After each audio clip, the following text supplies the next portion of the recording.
You can buy a box of macaroni and cheese with food stamps, but you can't cook it because you don't have a stove or a pot or electricity. 20 to 44% of homeless adults in America are malnourished, and more than a third go at least one full day per week without eating anything at all. But thousands of people without kitchens manage to cook hot meals every single day, and some of their setups cost less than a combo meal at the Wendy's drive-thru. So how do you cook when you don't have a kitchen? Here's the thing about food stamps in America. You can buy raw groceries with them. A 5-pound bag of rice for $3, dried pasta for $1, a frozen chicken breast for $2.50. All perfectly covered by your EBT card. But if you don't have a stove, a microwave, or electricity, that bag of rice is useless. And the hot rotisserie chicken spinning on the spit right behind the grocery store deli counter, $4.99, you can't touch it. Federal rules say SNAP benefits cannot be used to buy food that is hot at the point of sale, a rule that goes back to the 1970s. Only 9 states in the entire country even offer the Restaurant Meals Program, which lets homeless, elderly, and disabled SNAP recipients buy prepared food at places like Subway or McDonald's. In the other 41 states, your EBT card is useless at every deli counter, every fast food register, and every hot bar in the city. You can buy a frozen pizza, but not a hot slice. A raw chicken breast, but not the rotisserie spinning 10 feet away.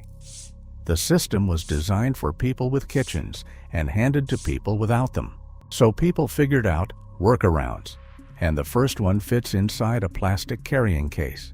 A single-burner butane camp stove from Walmart costs about $24. Click the piezo ignition and you've got 7,600 British thermal units of cooking heat sitting on your dashboard.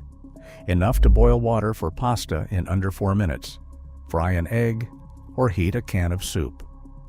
A single 8-ounce butane canister runs about $2 and lasts roughly 10 days of daily cooking. That's $6 a month in fuel.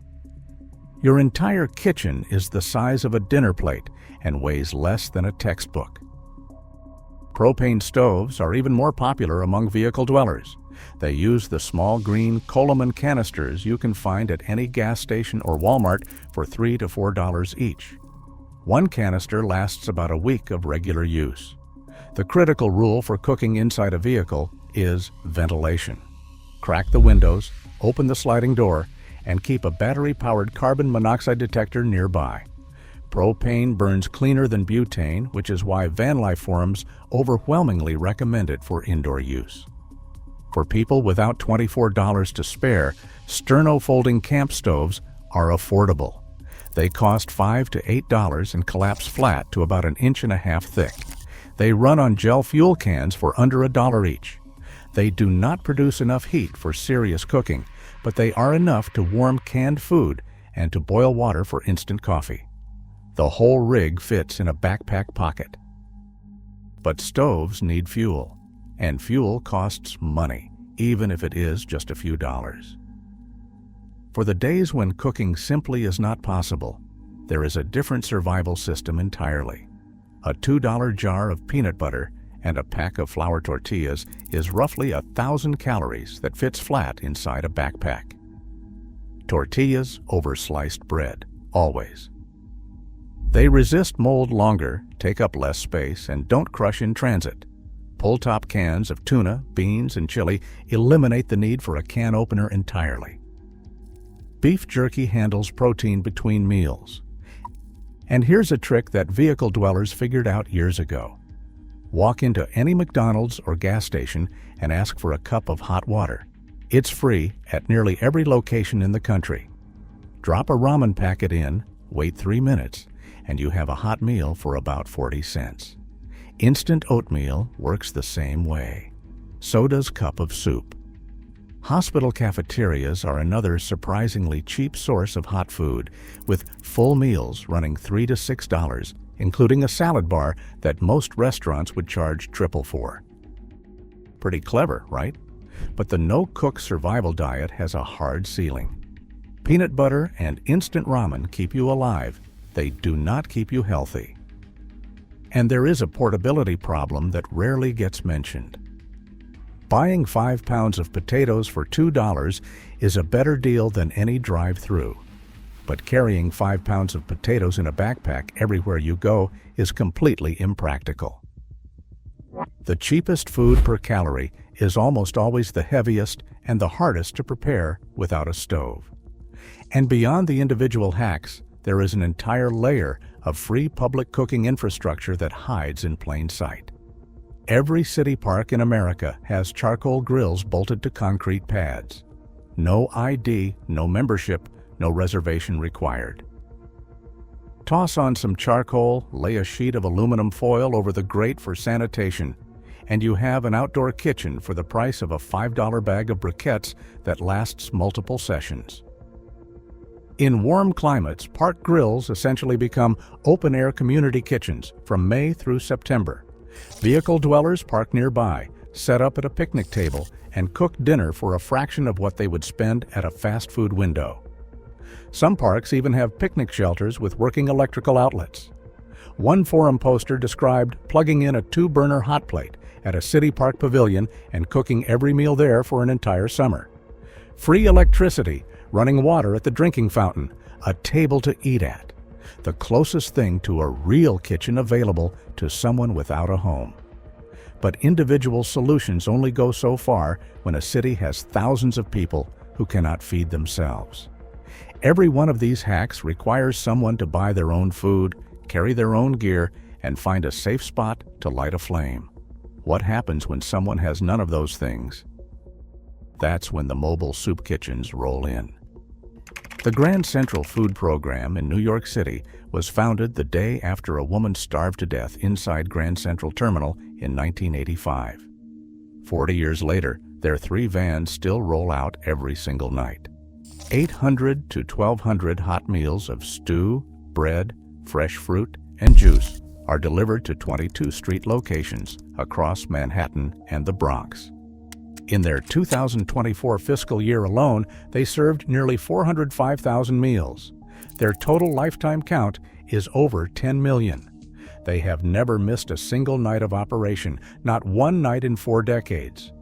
In Los Angeles, a nonprofit called Feed My Poor runs a food truck across Skid Row and MacArthur Park 7 days a week, cooking over 300 fresh meals daily right on the sidewalk.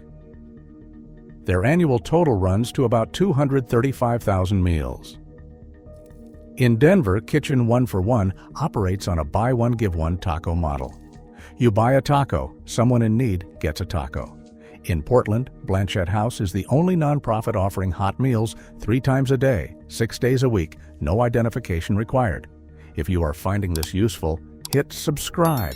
I cover survival and hidden systems like this every week. Now, beyond stoves and soup kitchens, there is a layer to the food access problem that almost never gets discussed in survival content.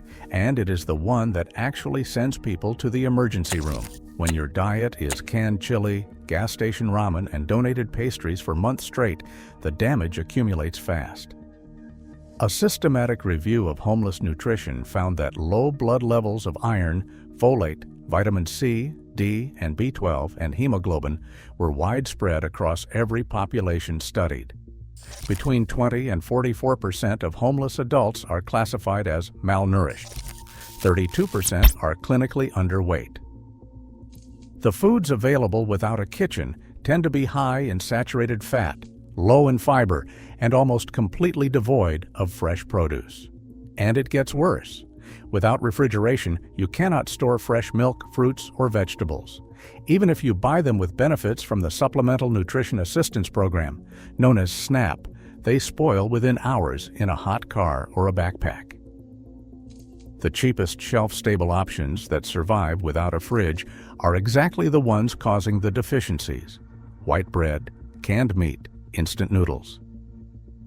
An analysis of homeless shelters across 17 counties in Illinois found that not a single one had a registered dietitian involved in meal planning. The meals being served were keeping people alive, but they were not keeping people healthy. Dental health adds another layer.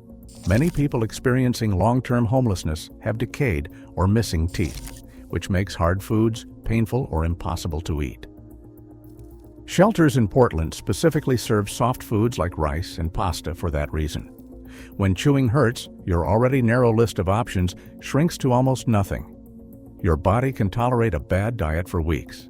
After months, the vitamin deficiencies start cascading.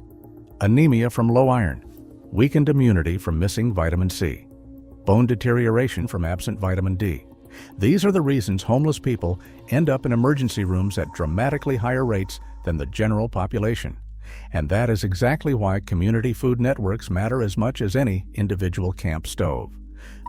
America now has over 400 food banks, up from roughly 24 back in 1980. Some farmers markets accept SNAP benefits and double their value through programs called Double Up Food Bucks. Spend $10 in food stamps on fresh produce and walk away with $20 worth of fruits and vegetables. Mutual aid organizations distribute food and fresh groceries in every major city. And the smartest mobile meal programs have started bundling their services together. You show up for a hot plate of stew and walk away with a health screening, a bag of fresh produce, and a conversation with a caseworker about housing. Across every major city, different organizations serve meals on different days of the week, and homeless communities memorize the weekly rotation like a bus schedule. Tuesday night, the church basement on 8th Avenue serves a hot dinner. Thursday, the mosque near the train station does a free meal. Friday, the food truck parks at the shelter entrance. Saturday morning, the Sikh temple runs an open kitchen that feeds anyone who walks in. Sunday, 2 different food pantries open within walking distance. None of this information exists on a single website. This schedule lives entirely in people's heads, passed from person to person like a survival manual that never gets printed. So what does all of this look like inside one backpack and a 20-mile mental map of free food? A butane stove, a single pot, a lighter, a roll of aluminum foil for park grill days, and a memorized weekly schedule of every soup kitchen, food truck, church meal, and park grill within range. On Monday, you cook rice and beans on the camp stove in the back of the van. Wednesday, you hit the park grill with a bag of charcoal and some chicken, bought with food stamps. Friday night, the mobile soup kitchen at the 8th Avenue stop handles dinner. Total monthly cost beyond food stamps for cooking equipment and fuel is roughly $10 to $20. The average American household spends over $900 a month on food. These folks feed themselves daily on less than what you would spend on a single restaurant dinner, with no refrigerator, no microwave, no oven, and no counter space. That kind of problem solving deserves a lot more respect than it usually gets. If you want to see how homeless people stay clean without bathrooms, that video is on screen right now.